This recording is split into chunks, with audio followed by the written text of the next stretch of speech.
Bienvenidos todos al video del día de hoy. En el día de hoy vamos a estar hablando sobre cómo era la Cuba de antes de 1959. Para ello les traigo una pequeña entrevista que le hice a mi abuela. Discúlpenme de antemano por el tema del audio. A ver, los pongo en contexto. Ese día era el cumpleaños de mi mamá y entonces era el único momento que tenía para hacer esta entrevista a mi abuela y pues mi familia normal no es. Hicieron un poquito de bulla, un poquito, pero nada, en las partes de audio donde se escucha más el ruido, les voy a poner un poco de información y contexto para que entiendan de lo que se está hablando.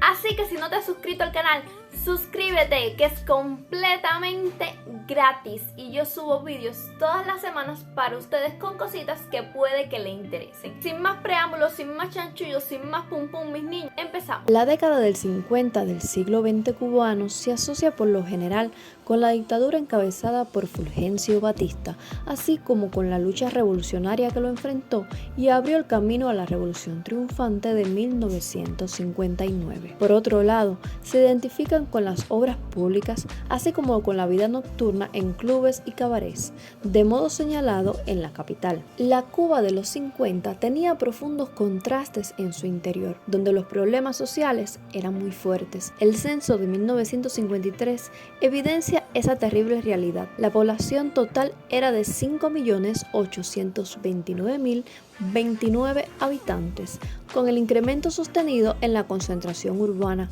más notable en la capital. Cuéntame, ¿cuántos años tú tenías cuando triunfó la revolución? Bueno, yo tenía 20 años. Y cuéntame un poco, o sea, tu familia, ¿cuántos hermanos eran? Bueno, nosotros éramos 9 hermanos, 6 varones y 3 hembras. Y 3 hembras. Éramos 9. Para esos casi 6 millones de personas, uno de los problemas más agudos era la educación. Esta situación tenía una alta concentración en la zona rural. Los graduados universitarios entre la población urbana eran de 52.172, mientras que en la zona rural solo de 1.292. ¿Cómo era la educación en ese tiempo? Bueno, la educación en ese tiempo ya pudimos estudiar lo que podíamos porque éramos pobres. Mi hermano segundo estudió contabilidad. Los demás no pudieron estudiar. Yo tampoco pude estudiar, que me gustaba, de hecho, ser enfermera, pero no pude hacerlo porque mi papá era el único que trabajaba y nosotros, nada más era una entrada en la casa, no había más recursos y entonces tuve que adaptarme.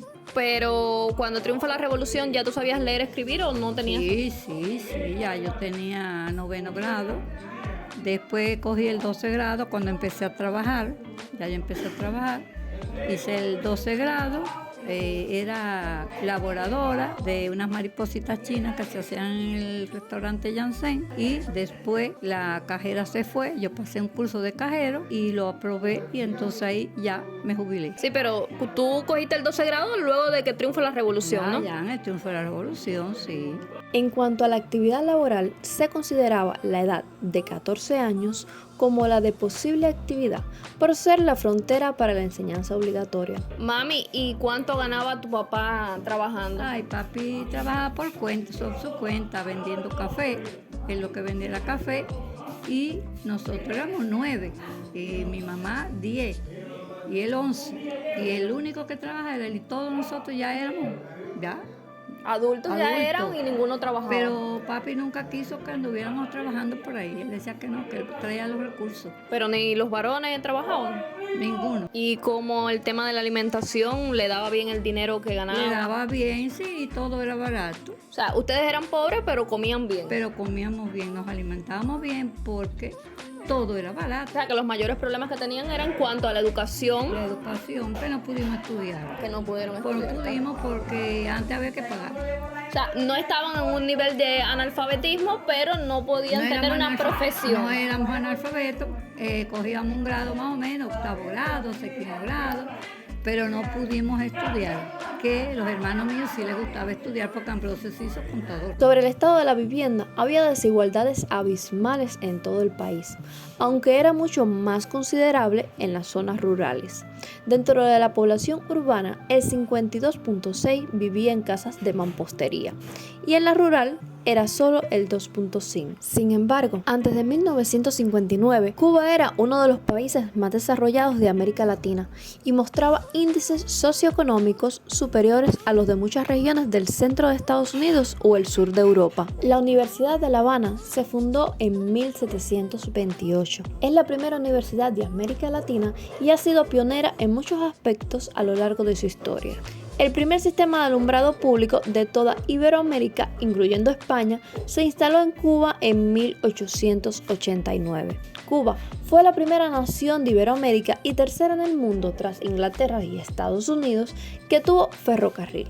En 1837 conectaba la ciudad de La Habana con el puerto de Güines. Este ferrocarril fue un hito importante para Cuba y para América Latina, ya que hasta ese momento no había existido un sistema de transporte de este tipo en la región. En 1900, antes que ningún otro país de Latinoamérica, llegó a La Habana el primer automóvil. La primera ciudad del mundo en tener telefonía con discado directo, o sea, sin necesidad de operadora, fue La Habana en 1906. En 1937, Cuba decreta por primera vez en Iberoamérica la ley de jornada laboral de 8 horas, el salario mínimo y la autonomía universitaria. En 1940, Cuba aprobó la más avanzada de todas las constituciones del mundo de aquella época. Fue la primera en Iberoamérica en reconocer el derecho al voto a las mujeres, la igualdad de derechos entre sexos y razas, el derecho de la mujer al trabajo. Mami, en cuanto a la salud, ¿cómo se atendían ustedes? No, nosotros bien, allí no hubo nadie enfermo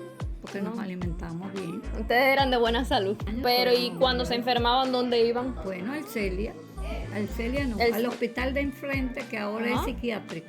Un hospital psiquiátrico. Pero eso era público. Sí, era tú ibas allí y te atendían, ¿entiendes? Y con respecto a la ropa, ¿qué hacían con el tema de la ropa? ¿Se la compraban normal? Mi papá la compraba, sí, como yo aprendí a coser también. Y compraban las telas y hacían la ropa. Yo compraba la tela y me hacía la ropa y Nena también se hacía la de ella. Nosotros nos cosíamos, papi nos compró una máquina de coser y yo misma me hacía la ropa. Y le cosía a mi mamá, a mis hermanos le ayudaba a arreglarle un pantalón, una camisa. ¿Y ustedes tenían luz ahí en la casa? La casa de nosotros es una casa de guano. Sí, una casa de pobre. Y hasta aquí el vídeo del día de hoy. Si les gustó, no olviden dejarme un me gusta ahí abajo, suscribirse al canal y activar la campanita de notificaciones para que YouTube los notifique cuando yo subo un vídeo. Recuerden suscribirse, que es completamente gratis y ayudan un montón a crecer en esta nueva comunidad para mí que es YouTube. Así que sin más preámbulos, sin más chanchullos, sin más pum pum, nos despedimos por el día de hoy. Chao, chao.